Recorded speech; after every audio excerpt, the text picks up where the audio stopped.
ให้แก่พระภิกษุสงฆ์ขอพระภิกษุสงฆ์จงนำขั้นขาหักแล้วพวกทั้งหลายขอประโยชน์ขอความสุขและความเจริญจงมีแก่ลูกทั้งหลายความมีขอน้อมอุทิศถึงดวงวิญญาณที่พวกน้อยได้วุฒิทนีให้เพื่อนนั่งจนได้เพื่อนเดินสาธุสาธุ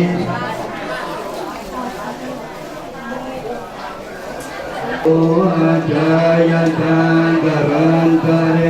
สุเรโตวะธรรมเมปายเนวัจายวัจเจตัสวะสังเกตุกรรมังภะคะตามายายังสังโฆปฏิอานาโตอาจายการกเรสุเรโตวะสังเกไก่เอาตัวนี้ไปเสียบพัดลมการเทเทตังทิทาราคังการเทโตยาเทธังมังจายังมิทัสสิทองสังฆันตาลุลาภะอัญชาภิกขุนามานุปาทินา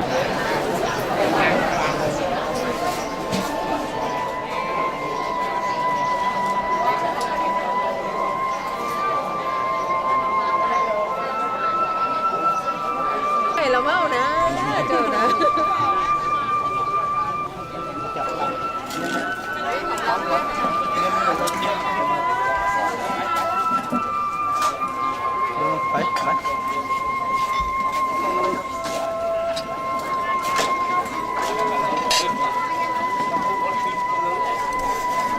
บินแล้วนี่นะบินแล้วพูดไปนั่นไม่บิน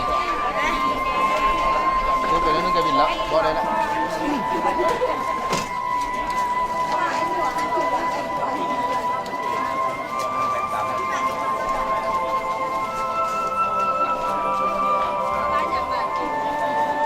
เนี่ยต้นมาเลยนี่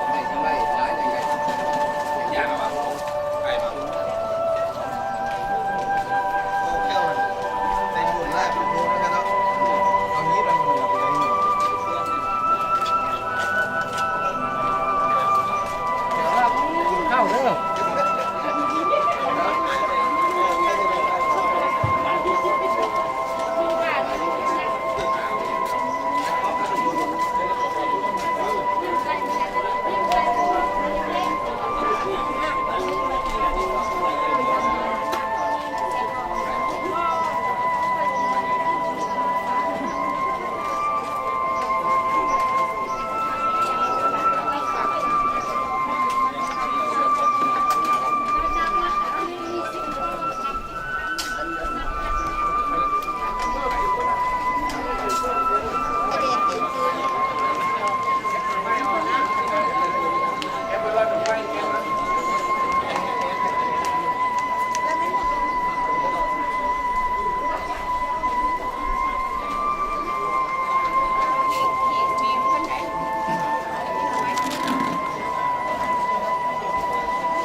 สู้กูจะแพ้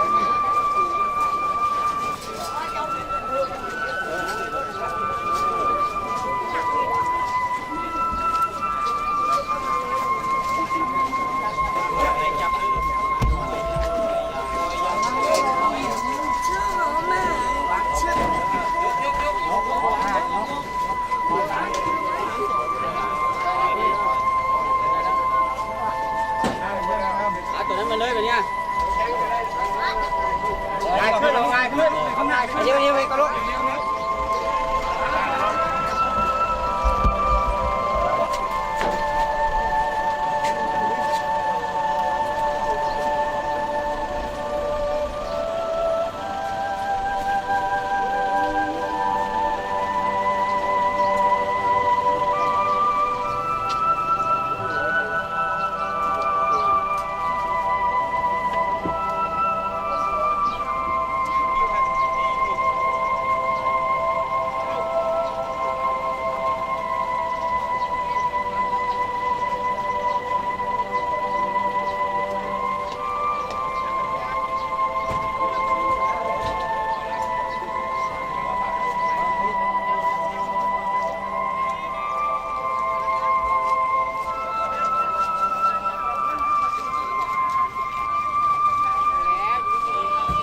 เชิญ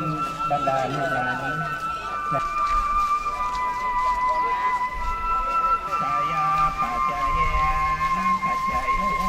จันตาโลมหาภูตามังยังเนียนสายาปัจจเยนะปัจจโยกันเจคังนินามาดูปังอัญญามัญญัง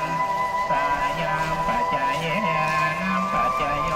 เจนตาเจนตาสิตาธรรมาเจนตาตามุทนานังสุปานังเมียนสยาปัจจเยนะปัจจโยมหาภูตาอุปาทานุปานังสยาปัจจเยนะปัจจโยจาคายตานังจาคูวิญญาณธาตุญาสังกายสังขา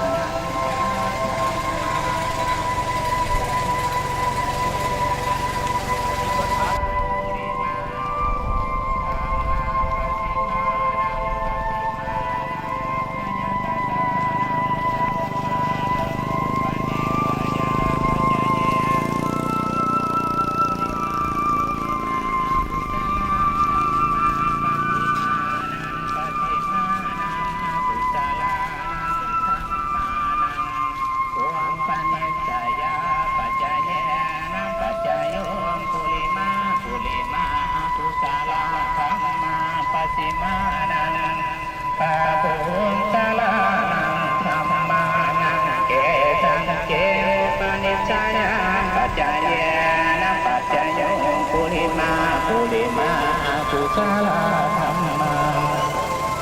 ปัสสิมานัง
วิญญาณของประตูจิตเ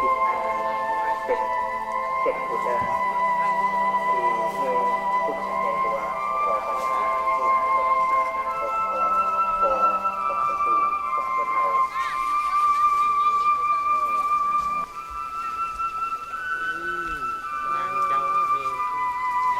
คือว่าเป็นบรรยากาศตรงใจสวัสดิ์ต่างปกติคนเขาจะแจ้งตรงกันตรงมาคนจะตรงครับเห็นในพระพุทธสุเย็นเห็นมาก็มองไปหาแต่เขาจะปัสจากเรื่องระดับเป็นธรรมชาติคือว่าสุเย็นธรรมชาติแล้วก็สุเย็นใหญ่เพราะว่าเขาไม่ได้สถานที่ที่เราเป็นเย็นธรรมชาติ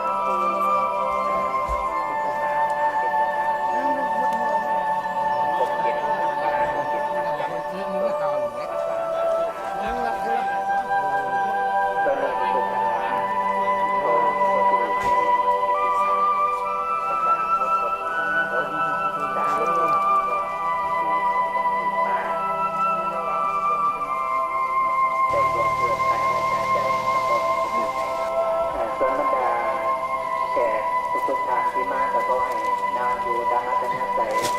ตามพลังจิตนี้จะทันทีที่เขาจัดไว้ทางเด่นทั้งเด่นจะยังวางหลายอยู่เนาะเพราะว่าเขาก็จะใช้เวลาถามว่ายืนจะปวดแขนปวดขาก็ให้นางการกำลังบนดังเนี่ย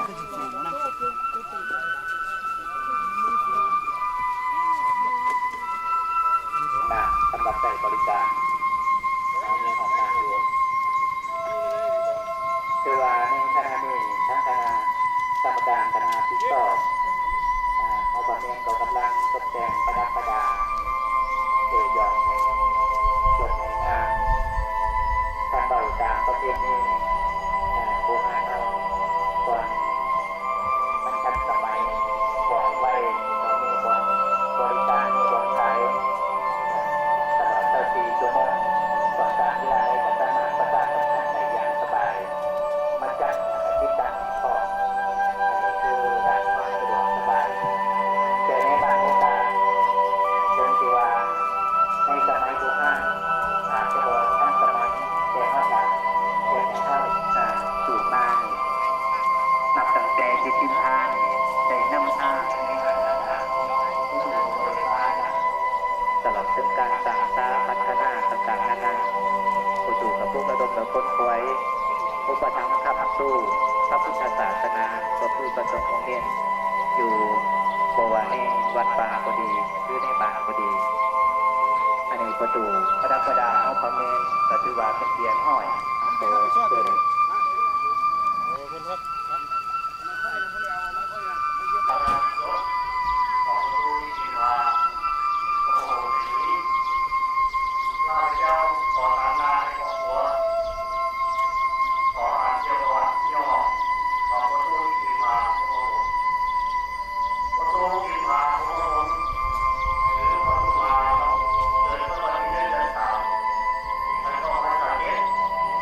ที่มาจากคุณน้อย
นาความดีของท่านจึงได้รับการย่องยอจากท่านเถิงคือ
เป็นผู้บริยาง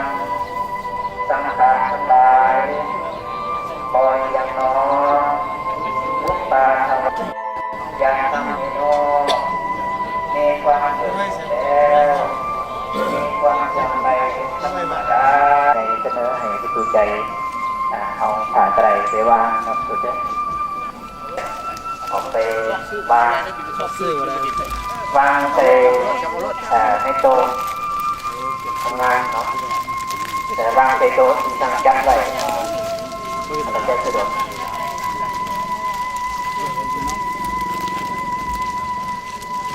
เชิญทางตัวแทนวัดป่าประตูใจทางเทศมอนทางในเวียงใจเนาะเขาเชิญทางการทาง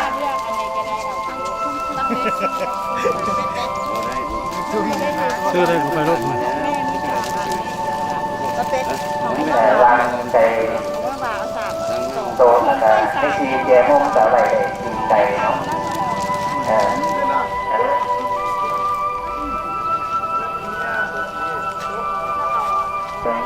ฝากปลดใน บุญหาซื้อเอารถทำรถ